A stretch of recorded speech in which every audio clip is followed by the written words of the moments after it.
নমস্কার বন্ধুরা, আমার পাঁচফোড়ন চ্যানেলে আপনাদের সবাইকে স্বাগত। মাছ বাজারে একটা লোকের কাছ থেকে কিছু ছোট মাছ পেয়ে গেলাম। ছোট ছোট কিছু ট্যাংরা, ছোট ছোট কিছু তোড়া আর এক দুটো শিং মাছের বাচ্চা ছিল। তো ভাবলাম সেটা নিয়ে আসি, বাড়িতে এসে ভাপা করে দেব। ছোট মাছ এরমভাবে ভাপা খেতে খুবই ভালো লাগে। তেলে না ভেজে কাঁচা অবস্থা যদি আপনারা এইভাবে ভাপা ছোট মাছের করে খান, গরম গরম ভাতের সাথে খুবই ভালো লাগে এবং শরীরের জন্য খুব ভালো। চলুন দেখে নেওয়া যাক।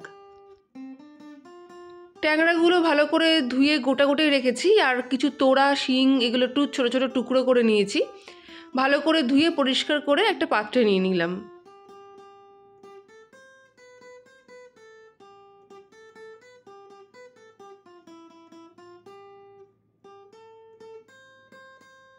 এই ছোট মাছের গায়ে কিন্তু খুব কাদা থাকে, তাই ভালো করে গরম জল দিয়ে কচলে কচলে কিন্তু ধুয়ে নেবেন।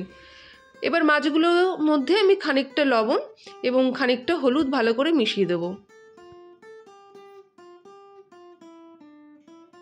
একই সঙ্গে দিয়ে দিচ্ছি ঝাল লঙ্কার গুঁড়ো। লঙ্কার গুঁড়োর পরিমাণটা আপনারা আপনাদের আন্দাজ মতন দেবেন। আমি দিয়ে দিলাম আর 1 চামচ মতন, আর দিয়ে দিচ্ছি 1 চামচ মতন জিরে গুঁড়ো। এই সবকটা মশলা খুব ভালো করে কিন্তু মাখিয়ে নিতে হবে।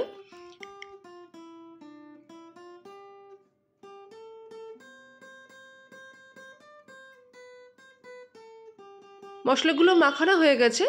এবার অন্যদিকে আমি আরেকটা মশলা তৈরি করে নিচ্ছি। নিয়ে নিলাম 1 চামচ মতন পোস্ত। পোস্তর সাথে দিয়ে দেব সাদা সর্ষে কালো সর্ষে মিলিয়ে 1.5 চামচ মতন। আপনারা কিন্তু শিলেও বাটতে পারেন, যেহেতু আমি মিক্সিতে বাটছি তাই জল না দিয়েই প্রথমে আমি শুকনো অবস্থায় খানিকটা আমি গুঁড়ো করে নিচ্ছি। দেখতেই পাচ্ছেন শুকনো অবস্থায় আমি গুঁড়ো করে নিয়েছি। এখন এর মধ্যে দিয়ে দিচ্ছি আমি 2টো কাঁচা লঙ্কা। কাঁচা লঙ্কা আপনারা বাড়াতেও পারেন। আর দিয়ে দিলাম 3-4টে টুকরো ছোট ছোট আদা।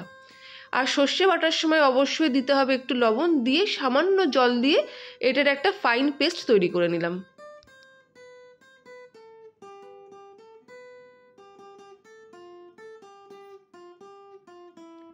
পেস্ট আমার রেডি হয়ে গেছে। এবার এই পেস্টটাও পুরোটা এই মাছটা যে ম্যারিনেট করে রাখা আছে গুঁড়ো মশলা দিয়ে তার মধ্যে দিয়ে নিতে হবে।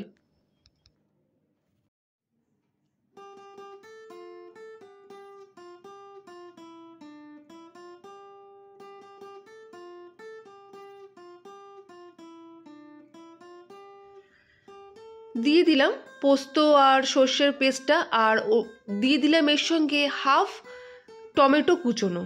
টমেটোটা কিন্তু কুচিয়ে দিতে হবে, টমেটো কিন্তু বাটা যাবে না।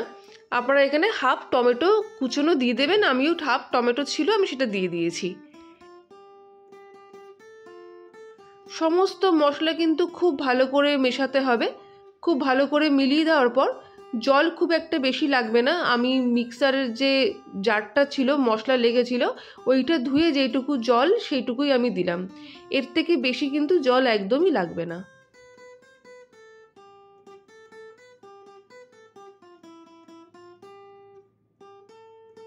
এরপর আমি দিয়ে দিচ্ছি এর মধ্যে 2 টেবিল স্পুন সর্ষের তেল।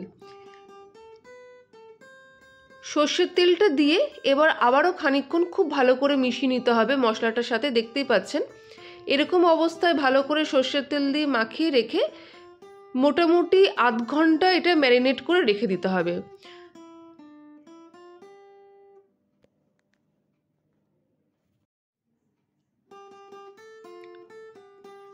আমার ভালো করে মেশানো হয়ে গেছে। এবার আমি ঢাকা চাপা দিয়ে সাইডে রেখে দিলাম। আধ ঘন্টা আমি এটা রেস্টে রেখেছিলাম। এরপর আমি গ্যাসে কড়াই বসিয়ে দিয়েছি। কড়াইতে কিন্তু কোনো তেল দেওয়ার প্রয়োজন নেই। গ্যাসের আঁচটা একদমই লো রয়েছে, মানে মিডিয়ামও নেই, একদম লো অবস্থায় রেখে পুরো মিশ্রণটা কিন্তু দিয়ে দিতে হবে এতে।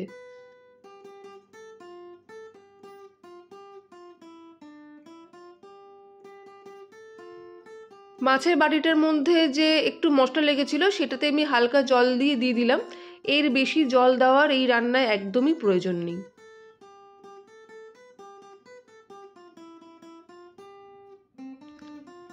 এরপর ভালো করে মাছগুলোকে কড়াইয়ের মধ্যে সেট করে দিয়ে ঢাকা চাপা দিয়ে রেখে দিতে হবে মোটামুটি 5 থেকে 7 মিনিট।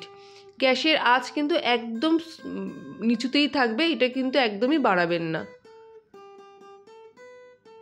7 মিনিট পর দেখতেই পাচ্ছেন ফুটে উঠেছে, জলটাও খানিকটা টেনে এসছে।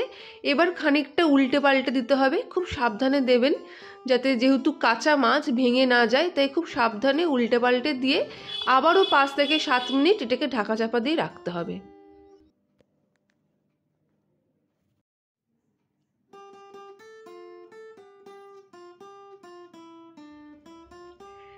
দেখতেই পাচ্ছেন আমার একদম গ্রেভিটা রেডি হয়ে গেছে। আমি এরকমই ঘনত্ব চাইছি, আমি এর মধ্যে একদমই থাকবে না জল, গামাখা হবে। আমি গ্যাসের আঁচ বন্ধ করে দিয়েছি। এই সময় বন্ধ করে আমি এর উপর দিয়ে দিচ্ছি 1 টেবিল স্পুন মতন সর্ষের তেল। এই কাঁচা সর্ষের তেল দিলে কিন্তু এর টেস্ট আরও বেড়ে যায়। গরম ভাতের সঙ্গে ছোট মাছের ভাপা আমার একদম রেডি। আপনারা অবশ্যই এই রেসিপিটি বাড়িতে বানাবেন এবং আমাকে জানাবেন আপনাদের কেমন লাগছে। যেসব বন্ধুরা আমাকে এখনও সাবস্ক্রাইব করোনি, অবশ্যই আমাকে সাবস্ক্রাইব করো, আমার সঙ্গে থেকো। আমার রেসিপি তোমাদের কেমন লাগছে অবশ্যই জানিও। আজকের মতন টাটা, আবারও দেখা হবে। ধন্যবাদ।